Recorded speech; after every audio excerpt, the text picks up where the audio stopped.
Calorosas saudações e até uma eleição para expulsar alguém do Big Brother é mais fidedigna do que as eleições na Venezuela. Ao menos os números estão à mostra. Quem também está à mostra é o botão do like deste vídeo à espera que vocês o esmaguem. Portanto, metam like e subscrevam o canal para chegarmos aos 50 mil subscritores aqui no segundo canal. Partilhem também nas vossas redes sociais. Já agora, à parte, relembro, eu tenho um novo canal de política internacional, é falado em inglês. Quem quiser, o primeiro link dos comentários está lá o canal para irem lá. Ora, sem mais demoras, vamos ver o que é que Luís Marques Mendes tem a dizer sobre o que se está a passar na Venezuela. Ponto prévio apenas. Luís Marques Mendes faz este comentário ontem à noite, eram 9 e tal, 10 e tal da noite no seu comentário habitual da SIC. No entanto, o processo eleitoral já estava a decorrer na Venezuela.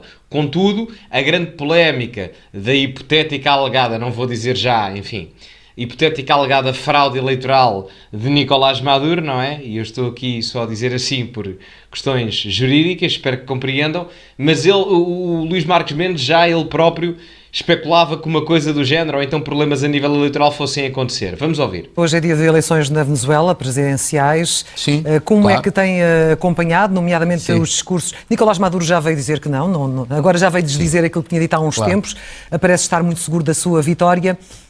Como é que encara estas eleições, apesar de tudo, num país como a Venezuela, com o regime que tem? Como qualquer cidadão democrata, acompanho com alguma esperança. Mas, como já tenho 66 anos, já vi muita coisa na vida, não tenho uma grande expectativa e explico porquê. Primeiro, estas eleições presidenciais na Venezuela ocorrem num período especialíssimo de crise económica e social, sobretudo social, de um grande desgaste do regime, ou seja, há de facto aqui uma vontade profunda de mudar, o regime está com uma pouquíssima adesão popular. Terceiro, um candidato da oposição, que até não foi primeira escolha, nem é uma grande figura, mas que de facto tem sondagens de 20 e 30 pontos de vantagem. Antes dele continuar, discordo aqui, o Luís Marques Mendes faz aqui alguns pontos válidos, nomeadamente na questão da oposição, é um período mais propício a que a oposição apareça pela questão das sondagens, há alguma saturação do regime político e é verdade.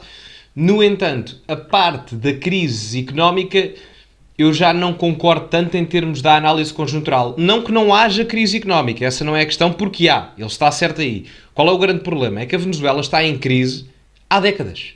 Literalmente há décadas. A crise não vem de hoje, a crise advém do passado. Para se perceber porque é que a Venezuela é assim tão pobre, isto sucintamente é o seguinte. A Venezuela é um país extremamente monotemático em termos da sua receita de exportações. O que é que eu quero dizer com isto? A Venezuela é o país do mundo com o maior número de reservas petrolíferas de todo o globo. O maior número de reservas petrolíferas está ali naquele pedacinho da América do Sul. Como tal, 90% das exportações da Venezuela, à volta disso, são feitas em petróleo. O que é que acontece? Até 2014, entre o período de 2008 e 2014, a seguir à crise do imobiliário dos Estados Unidos, como sabem, o preço do barril de petróleo aumentou imenso. Andava a rondar os 90 e tal dólares por barril até 2014. O que é que sucedeu? A seguir a 2014, o preço do barril de petróleo, que estava quase a 100 dólares por barril, material que a Venezuela exporta de forma hegemónica, o preço do barril de petróleo, que estava a 90 e tal, passou a custar 40 e tal, 50 e tal dólares por barril. Portanto, o que é que acontece? Há um cresce de 50% no preço do produto que a Venezuela mais exporta, quase de uma forma, quase não, mas de uma forma hegemónica, quase 100% das suas exportações. Portanto, é um corte praticamente de 50% de faturação da sua economia de exportação. E isso em termos do equilíbrio da balança comercial é complicado, como devem imaginar. Portanto, isto estamos a falar do período de 2008 a 2014. Depois disso, o preço do barril de petróleo manteve-se mais ou menos em preços muito mais abaixo do que aqueles de 90 e tal dólares por barril e, portanto, a economia colapsou a partir daí. Depois, o Nicolás Maduro, obviamente, com a sua política de centralização de meios de produção no Estado, também não ajudou, obviamente. E, portanto, advém daí, não é uma coisa de agora. Isto é uma coisa que vem de décadas para cá. Por isso é que muitos acham que este é o momento da mudança. Ao mesmo tempo o regime a fazer ameaças, você já o disse. Inicialmente, sim. Depois o regime a proibir que entidades internacionais e personalidades internacionais vão assistir às eleições, o que é mau sinal. Ou seja, dentro deste quadro, que é um quadro quase explosivo do ponto de vista, pelo menos, social e político, eu diria o seguinte: há 3 cenários possíveis. Um bom, um mau e um péssimo. Um bom seria, de facto, resultados eleitorais serem genuínos, verdadeiros, e aí provavelmente havia uma mudança de regime, de uma ditadura para uma democracia.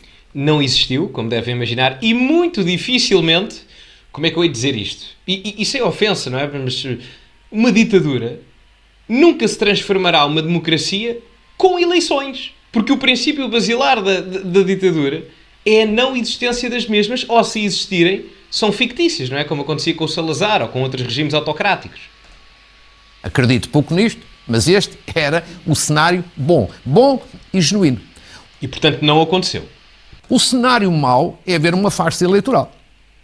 Como normalmente as ditaduras fazem. Já tivemos isto aqui também no século passado, 58, com Humberto Delgado. Ou seja, apontava-se a vitória num sentido e os resultados apresentaram noutro sentido, porque o regime controla tudo isto. Farsa eleitoral, ou seja, as ditaduras não caem com eleições. Não tenho visto disso. Por regra. Terceiro, este é o cenário mau, mas é relativamente realista. São raros, só uma parte, são raros os regimes que têm uma mudança tranquila ou eleitoral de ditadura para democracia. Talvez, sei lá, o exemplo mais próximo disto seja o de Espanha, não é? Quando Franco acaba por morrer e depois há uma transição particularmente tranquila em Espanha, mas são muito raros, e mesmo assim não é propriamente com eleições, não, é? Não houve um voto assim, não houve um referendo, não é? Portanto, isto não acontece. A única razão pela qual isto está a acontecer, ou a mediatização destas eleições são tão importantes, é porque o Ocidente neste momento depende muito mais daquilo que são as exportações petrolíferas da Venezuela, porque deixou de estar tão dependente da energia natural russa devido à guerra na Ucrânia e, portanto, agora pretende ter outros parceiros além da Rússia. Se bem que a Venezuela, em determinados aspectos, é bem pior que a Rússia, muito honestamente. Em termos autocráticos, a questão é essa. A Venezuela simplesmente não se comporta, do ponto de vista militar, pior do que a Rússia, porque não tem esse poderio do ponto de vista financeiro e militar, porque se o tivesse, seria. Aliás, Nicolás Maduro faz proclamações públicas a dizer que, se for preciso, faz banhos de sangue e guerras civis. Portanto, enfim, é o que é. Este Maduro já veio dizer: espero que todos respeitem o que a Comissão Eleitoral, não sei se é assim que se chama, apontar. Como quem diz, eu controlo, já sei o resultado. E depois há o cenário final, que é o péssimo, que é estes resultados, com uma fraude eleitoral, uma manipulação de resultados, darem origem a um levantamento popular. Claro. Darem origem a incidentes, até derramamento de sangue. Atenção que, pelo menos até agora, o vídeo do primeiro canal gravei-o de manhã, este estou a gravar início da tarde, mais ou menos. Até agora, pelo menos, não me parece que haja isso. Há alguns confrontos físicos no meio da rua, certo? Alguma turbulência civil, mas nada de banho de sangue. Pelo menos, atenção, ao momento que eu estou a gravar isto, que é um pouco depois da hora do almoço. Portanto, até agora, pelo menos ainda nada, não é? Pelo menos ainda nada. Contudo, a realidade é que até foram mostrados números das sondagens, aliás, dos resultados pós-eleitorais, e que dava uma percentagem de 130, não sei se viram, mas era o Nicolás Maduro, o González, enfim, que a Corina Machado, é a mesma coisa, não é? E depois mais partidos, porque, mais indivíduos, porque são vários a concorrer, não são só 2, e depois a soma de todos dava quase para aí 130%. Então, isto até é giro, porque em Portugal só 50% é que vota. Na Venezuela, pá, o povo deve estar tão sedento de eleições que até metem os mortos a votar, só se for aquilo uma coisa impressionante, não é? 130% da malta vota. Pá, não consigo compreender. Quer dizer, consigo. O problema é que consigo. E a esse respeito, a minha preocupação, evidentemente, agrava-se sabendo que nós portugueses temos uma comunidade enorme na Venezuela. Claro. Pois é. Portugueses em geral e de madeirenses em particular. Portanto, esperança por um lado, mas muito realismo por outro. E as eleições decorrem até às 11 da noite, hora de Portugal continental. E foi até um bocadinho mais tarde, mas sim, foi mais ou menos por essa hora, se bem que os resultados depois mesmo oficializados só saíram às 3, 4 da manhã, se calhar até mais tarde.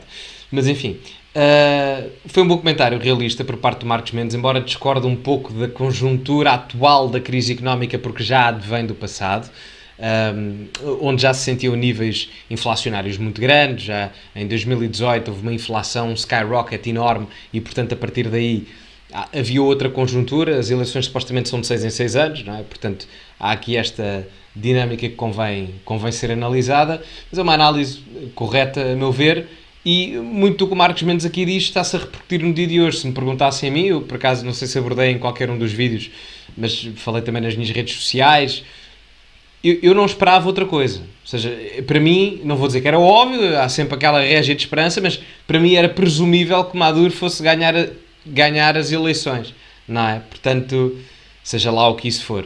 E reparem que praticamente toda a comunidade internacional está a dizer ao Nicolás Maduro, vê lá se tens alguma veracidade no que fizeste, não é?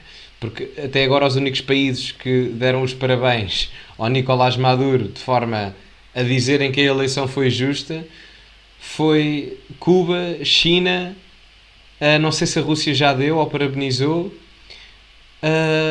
e creio que é isso. Há mais 2, 3 ou 4 países assim, muito desenvolvidos, sabem? Portanto, é o que é. Mas enfim, digam-me a vossa opinião nos comentários, meus amigos. Metam like no vídeo que ajuda bastante. Subscrevam o canal para chegarmos aos 50 mil subscritores. Partilhem nas vossas redes sociais que ajuda imenso. Tem o código SOUSA10 para usar na Prozis para 10% de desconto em vários produtos no segundo link da descrição. É só irem lá, SOUSA10 e 10% de desconto. Relembro o meu canal de Política Internacional no primeiro link dos comentários. Ficamos por aqui. Muito obrigado a todos e, como é habitual, acima de tudo, cultivem-se e até à próxima.